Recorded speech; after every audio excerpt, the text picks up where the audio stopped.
Se me ocurre lo siguiente. Yo no soy arquitecto, pero voy a suponer que una construcción arquitectónica se puede leer. ¿Por qué? Porque leer en griego no significa convertir en ruido las manchas de tinta. La idea no es mía, la idea es de Herzenberger, un filósofo alemán. Dice, hay gente que cree que sabe leer porque convierte en ruido las manchas de tinta. No, entonces me voy al origen. Leer es entender, según los griegos. Entonces, si yo veo un edificio, y les voy a decir algo que soy un analfabeto arquitectónicamente, pero no soy insensible, me parece que no lo soy.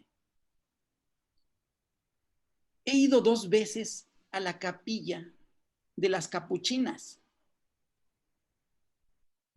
que es obra de Luis Barragán, a quien ustedes conocen muy bien.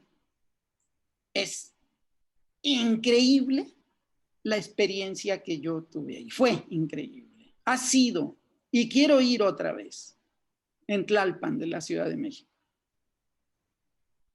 Lo que se me ocurrió pedestremente, tontamente, ustedes que son arquitectos, juzguen. ¿Qué manejo de la luz? ¿Qué sensibilidad para el espacio? Entonces, yo pienso que en cierta forma, aunque fuera primitivo, pero leí la obra arquitectónica de Barragán. Bueno, entonces, si uno lee un edificio y lo entiende, tiene que hacer inferencias. Para entender, uno tiene que hacer inferencias. Y entonces, estoy suponiendo, que mientras más edificios pudiera leer, esas inferencias que hago al entender un edificio me servirían para invertir el sentido de las inferencias. Cuando entiendo un edificio, deconstruyo, desintegro el edificio, pero al haber leído muchos edificios y bien, utilizo ciertos principios de las inferencias para construir un edificio. El arco, por ejemplo. ¿Por qué no se caen las piedras del arco? Y si lo logro entender después, probablemente haga yo mejores arcos.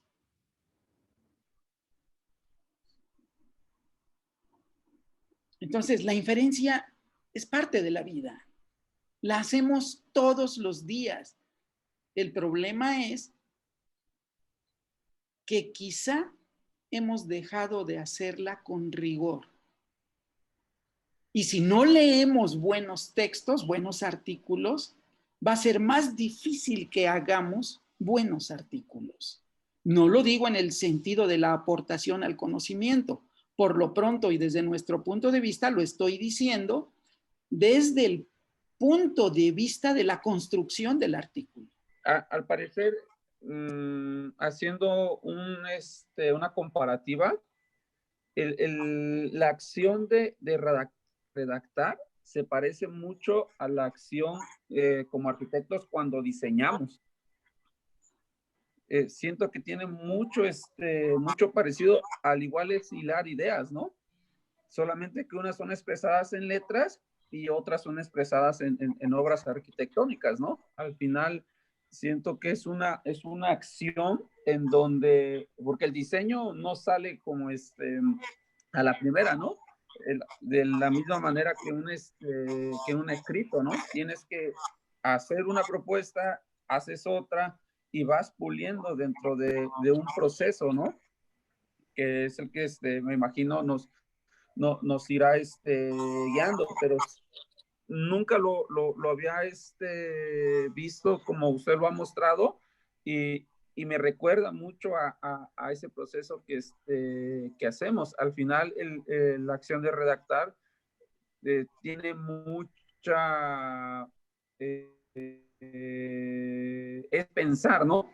Que a veces muchos dicen, ¿cuál es la diferencia entre un arquitecto y un constructor, ¿no? O sea, o una obra, más allá de eso, una obra de arquitectura o una construcción, ¿no?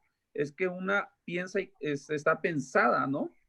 En el hecho que, como lo decía en uno de los diálogos de Sócrates, que hay edificios que hablan y edificios que no hablan, ¿no? Entonces, el hecho de redactar no solamente es escribir, porque cualquiera puede escribir, pero bueno, lo puedo ver así, pero no todos pueden redactar, así como todos pueden construir, pero no todos pueden hacer arquitectura, ¿no? Bueno, lo entendí así, espero no haber expresado la idea, ¿no? Muchas gracias, Toño. Me parece muy buena la idea. Tan buena que me hiciste recordar una palabra que una vez exploré. ¿Qué significa arquitectura? Y la buscamos en diccionarios. Y resulta que arquitectura significa el jefe de la obra. Pero bueno, nosotros jugamos a otra palabra. Arqui es como archi, archi de mucho, archimillonario. Pero nosotros la jugamos como arco. Y si la jugamos como arco, entonces textura, que obviamente sería su origen, la palabra tectónico de suelo, la podemos transformar a otra, a textura. Y entonces la arquitectura, Toño, para seguir con tu idea, bien podría ser la actividad que elabora un texto constituido de arcos. Arquitectura. Y existe una revista, la encontramos, Arquitectura. Y cuando revisamos la historia del arco, bueno, pues ¿por qué no se podría decir en parte la historia de cierta componente de la arquitectura sería la historia del trabajo elaborado para salvar los vanos en una construcción? Hoy ya se pueden hacer rectos. Hay muchos materiales, pero antes, y entonces vamos a las construcciones de hace tiempo y empezamos por las puertas triangulares donde se recargaba uno sobre el otro. Pero después ese ángulo agudo que estaba en la punta se fue abriendo hasta llegar al arco. Por lo tanto, un edificio, pregunto, y además dejo la pregunta ahí con ustedes, un edificio, no un edificio, una construcción, porque puede ser cualquier otra cosa. Una construcción puede ser un tejido de actos arquitectónicos. Esto me llevaría a preguntarme con una curiosidad que ustedes, pues, si la consideraran digna de atención, me gustaría escuchar. ¿Cuáles son los 6 actos arquitectónicos esenciales? O sea, no lo estoy preguntando, la estoy planteando para mí. Por ejemplo, ¿cuáles son los 5 verbos del médico? Diagnosticar, prescribir, medir. ¿Por qué medir? Porque la palabra médico viene de medición. Y es muy visible el acto de que cuando uno llega con un médico y el médico tiene a una enfermera en la antesala, la enfermera le pregunta a uno 5 cosas y le pone esto acá y donde quiera, lo está midiendo. Entonces, ¿cuáles serían los 5? Por decir 5, ustedes pueden establecer 6 o 10, no lo sé. Vamos a ver cuáles son los actos lingüísticos de un artículo. Pero en este momento y por culpa de Toño, se nos ocurre plantear cuáles son los 5 actos arquitectónicos esenciales.